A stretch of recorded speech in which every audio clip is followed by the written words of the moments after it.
Hi, this is Matthew, Mr. Hope Richardson with Phenomenal Marriage. Just a thought for the day.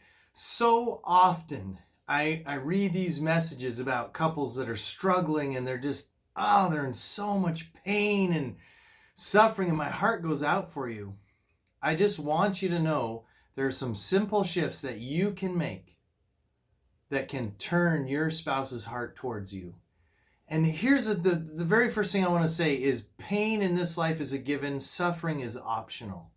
We don't have to just languish over how our spouse treats us. It may be bad.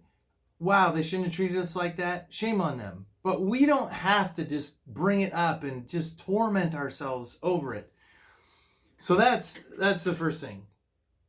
So I keep reading these posts on the marriage groups about, my husband looks at pictures on the internet, my wife, whatever,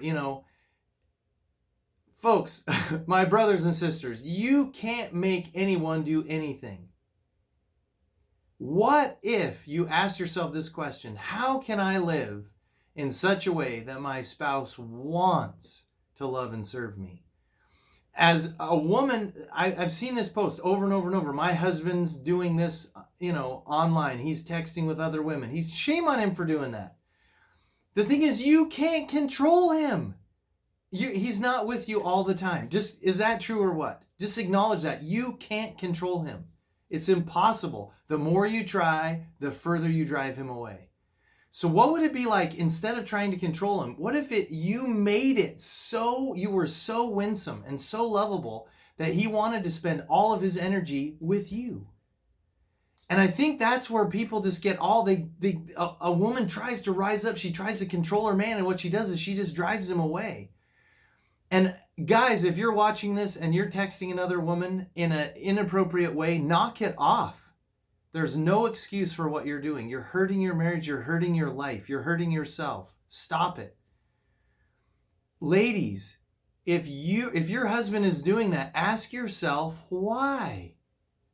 What's the reason behind the reason? Every single man has a need to be respected.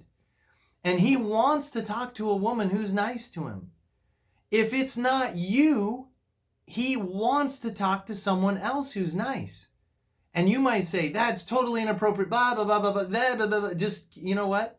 What if you lived in such a way that he wanted to send all his emotional, sexual energy to you?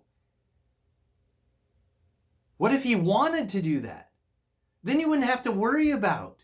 A man who's full is not stealing food off the buffet line because he's already full. And you can't control him. It would be nice if you could, but he would think it would be nice if he could control you.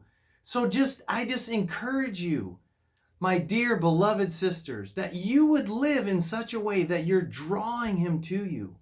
And I'm not saying you just allow him to just do whatever. There comes a point where you got to say, you know what, dude, you made a vow. It was me, and you forsook all others. It's time for you to step up to that. If you do that when you're mad at him, you're driving him right out. You're driving him away. And a lot of people don't understand. As I coach with couples, you see their energy, and it's like the energy you're sending, your frustration, your angst, your anxiety, your fear, your anger just drives your spouse right straight away from you. And if you would just take time to what they're doing, maybe they're hurting you. I'm sorry.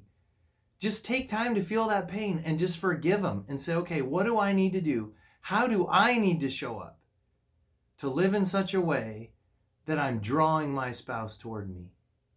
And it's the power of redemptive love is so strong.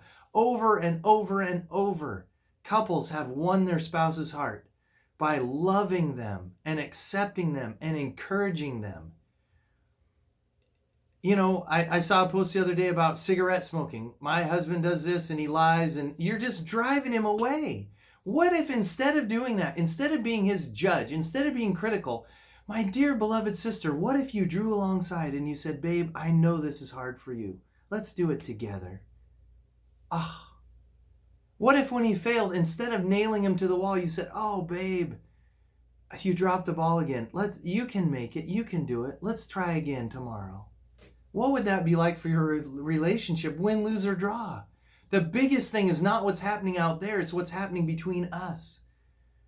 And you can control that. My dear beloved brother, my dear beloved sister, you can control whether your spouse has the ability to turn towards you or if you're driving them away. My dear beloved brothers, you can't make your wife follow you. She should. Scripture commands her to. She should do it for her own good. But don't make it hard for her. Listen to her heart. Listen to what she has to say. Listen. Don't listen for the facts. Listen for her feelings. Babe, what I hear you saying is this right here. Is that right? Don't listen in order to respond. Shut off your phone. Shut off the TV. Put down the paper. When she comes to talk to you, look her right in the eyes. Don't think about your response. Just be there with her and love her and value her and cherish her. When she tells you about whatever it is, she tells you about the flowers in the flower bed. You say, wow, honey, I didn't know that. That's so cool. And you're not making it up because it's her. So it should be important to you. My wife loves horses. I like horses because my wife likes horses.